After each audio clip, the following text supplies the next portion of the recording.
जब आप किसी सेंसिटिव हिस्से को छूते हैं तो क्या आपको यह अंदाजा है कि आपके शरीर के सबसे सेंसिटिव हिस्से में 20,000 नर्व एंडिंग्स होती हैं और दुनिया के अरबों लोग इन्हें एक धार्मिक परंपरा के नाम पर काट देते हैं। लेकिन रुकिए, सवाल ये नहीं है कि वो क्यों करते हैं, बल्कि सवाल ये है कि सनातन धर्म में ऐसा क्यों नहीं किया जाता। क्या हमारे ऋषि मुनियों को ये ज्ञान नहीं था, या फिर उन्होंने जानबूझकर इस प्रैक्टिस को अवॉइड किया?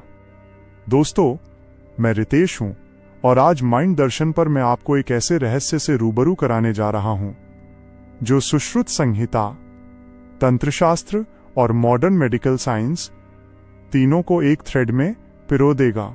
अगर आपने इस वीडियो को यहीं छोड़ दिया तो आप एक ऐसा रहस्य मिस कर जाएंगे जो आपकी सोच ही नहीं बल्कि आपके पूरे एग्जिस्टेंस को समझने का नजरिया बदल देगा। ये सिर्फ एक मेडिकल टॉपिक नहीं है, ये एक कॉस्मिक डिजाइन की कहानी है। इस वीडियो को एक सेकंड के लिए भी स्किप मत करना, क्योंकि हर शब्द आपकी सोच बदल देगा। तो चलिए शुरू करते हैं उस सवाल से जो शायद आपने भी कभी न कभी अपने मन में सोचा होगा। जब मुस्लिम समुदाय में खतना यानी सर्कमसिजन एक अनिवार्य धार्मिक प्रैक्टिस है, तो हिंदू धर्म में ऐसा क्यों नहीं है? क्या हमारे धर्म में हाइजीन का ध्यान नहीं रखा गया? क्या हमारे स्क्रिप्चर्स में इस बारे में कोई गाइडेंस नहीं दी गई? या फिर कहीं ऐसा तो नहीं कि हमारे पूर्वजों को कुछ ऐसा पता था जो आज की दुनिया धीरे धीरे समझ रही है? देखिए दोस्तों, ये सवाल सिर्फ एक रिलीजियस प्रैक्टिस के बारे में नहीं है। ये सवाल है हमारे शरीर के डिवाइन आर्किटेक्चर के बारे में, प्रकृति की इंटेलिजेंट डिजाइन के बारे में और उस एंशिएंट विजडम के बारे में जो हजारों साल पहले ही समझ गया था कि शरीर में कुछ भी रैंडमली नहीं बनाया गया है। जब आप एक न्यूबॉर्न बेबी को देखते हैं तो क्या आपको नहीं लगता कि नेचर ने उसे ऑलरेडी परफेक्ट बनाया है? फिर हम क्यों और किस अथॉरिटी से उसके बॉडी में मॉडिफिकेशंस करें? यह टॉपिक इतना सेंसिटिव और कॉम्प्लेक्स है कि मॉडर्न मेडिकल कम्युनिटी भी इस पर डिवाइडेड है। कुछ डॉक्टर्स कहते हैं कि सर्कमसिजन हाइजीन के लिए जरूरी है, जबकि बहुत सारे मेडिकल एक्सपर्ट्स अब ओपनली कह रहे हैं कि यह अननेसेसरी है और नेचुरल बॉडी को डैमेज करता है। तो सच क्या है? और सबसे इंपॉर्टेंट, आयुर्वेद और योगिक साइंसेस इस बारे में क्या कहते हैं? आपने कभी सोचा है कि जिस फोर स्किन को लाखों लोग काट देते हैं उसे प्रकृति ने बनाया ही क्यों? क्या नेचर इतनी बेवकूफ है कि उसने एक यूजलेस चीज क्रिएट कर दी? या फिर हम ह्यूमंस इतने एरोगेंट हो गए हैं कि हम नेचर की डिजाइन को इंप्रूव करने की कोशिश कर रहे हैं? इन सवालों के जवाब आपको आज के इस डीप डाइव में मिलेंगे। लेकिन धैर्य रखिए, क्योंकि ये जर्नी आसान नहीं है।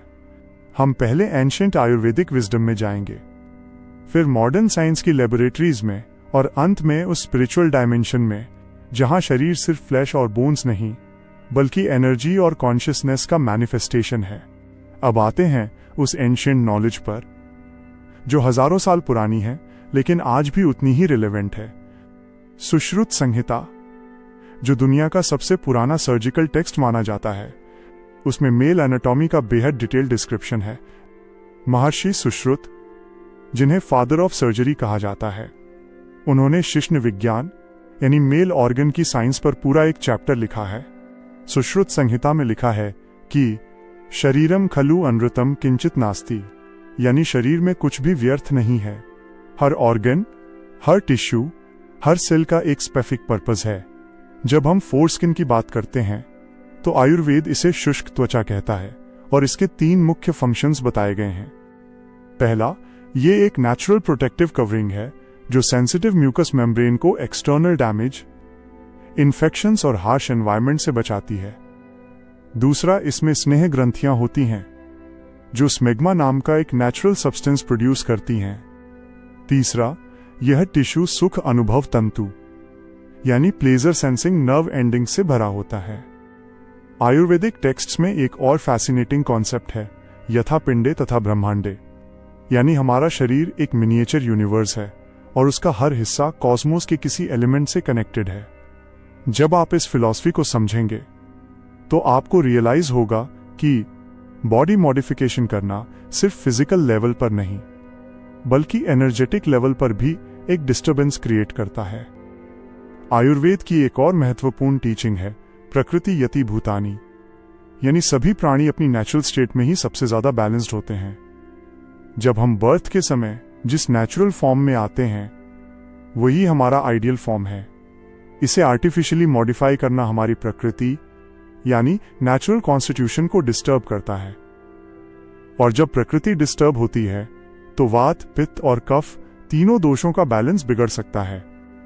यहां एक और गहरी बात समझिए, आयुर्वेद सिर्फ फिजिकल बॉडी के बारे में नहीं बताता, बल्कि पंचकोश अन्नमय, प्राणमय, मनोमय, विज्ञानमय और आनंदमय की बात करता है। जब आप फिजिकल बॉडी में कोई परमानेंट मॉडिफिकेशन करते हैं तो उसका असर सभी कोशों पर पड़ता है। ये सिर्फ स्किन का एक पीस रिमूव करना नहीं है, ये पूरे एनर्जेटिक सिस्टम को अफेक्ट करता है। चरक संहिता में भी लिखा है, शरीरम माध्यम खलु धर्म साधनम, यानी शरीर ही धर्म, अर्थ, काम और मोक्ष को प्राप्त करने का माध्यम है। इसलिए शरीर को उसकी नेचुरल स्टेट में मेंटेन करना बेहद जरूरी है। जब तक कोई सीरियस मेडिकल कंडीशन ना हो तब तक बॉडी के किसी भी पार्ट को रिमूव करना आयुर्वेद रेकमेंड नहीं करता। अब आते हैं उस कंपैरिजन पर जो सेंसिटिव है लेकिन समझना जरूरी है। यहां इंटेंशन किसी भी धर्म को नीचा दिखाने का नहीं है, बल्कि फैक्चुअल अंडरस्टैंडिंग डेवलप करना है। इस्लामिक ट्रेडिशन में खतना यानी सर्कमसिजन को सुन्नत माना जाता है। कुरान में इसका डायरेक्ट मेंशन नहीं है, लेकिन हदीस लिटरेचर में इसे फितरा का हिस्सा बताया गया है। इस्लामिक स्कॉलर्स इसके पीछे दो मुख्य कारण बताते हैं, हाइजीन और प्रॉफिट इब्राहिम की परंपरा। अरब जैसे डेजर्ट रीजन में जहां पानी की कमी थी और रोजाना स्नान संभव नहीं था, वहां ये प्रैक्टिस प्रैक्टिकली समझ में आती है। उस कॉन्टेक्स्ट में ये इन्फेक्शन रिस्क को कम कर सकती थी। लेकिन भारत का क्लाइमेट, वाटर अवेलेबिलिटी और कल्चरल प्रैक्टिस बिल्कुल अलग रही है। यहाँ नदियां, तालाब और स्नान संस्कृति हमेशा से रही है। स्नानम सर्व पाप नाशनम, स्नान हमारे धर्म का कोर हिस्सा है, इसलिए यहाँ सर्कमसिजन की जरूरत नहीं पड़ी।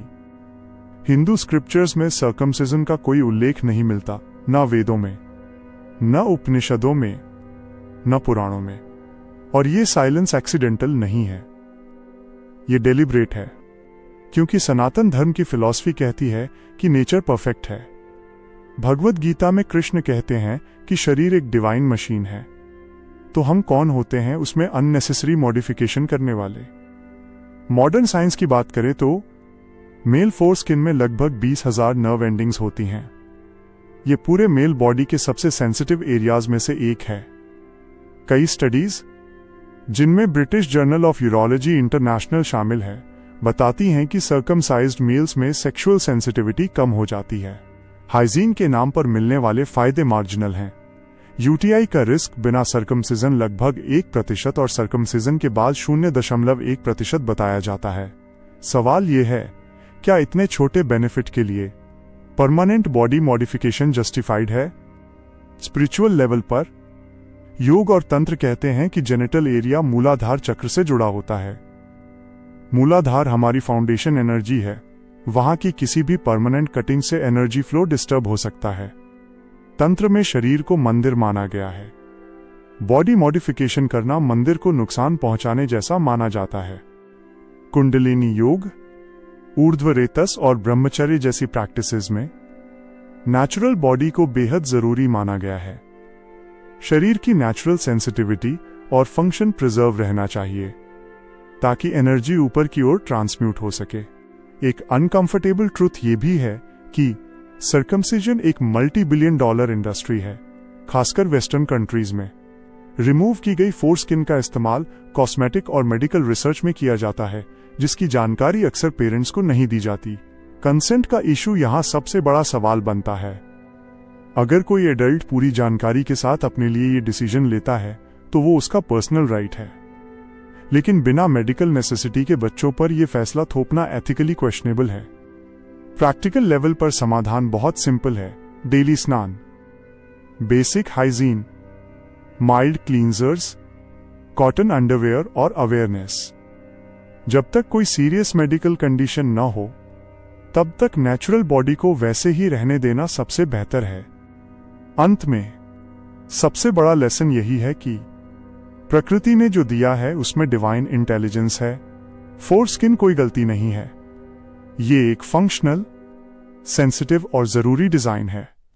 सनातन धर्म की खूबसूरती यही है कि ये आपको फोर्स नहीं करता, बल्कि नॉलेज देता है और आपकी फ्री विल का सम्मान करता है।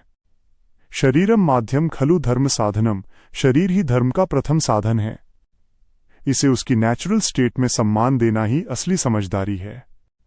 हर हर महादेव। जय श्री राम।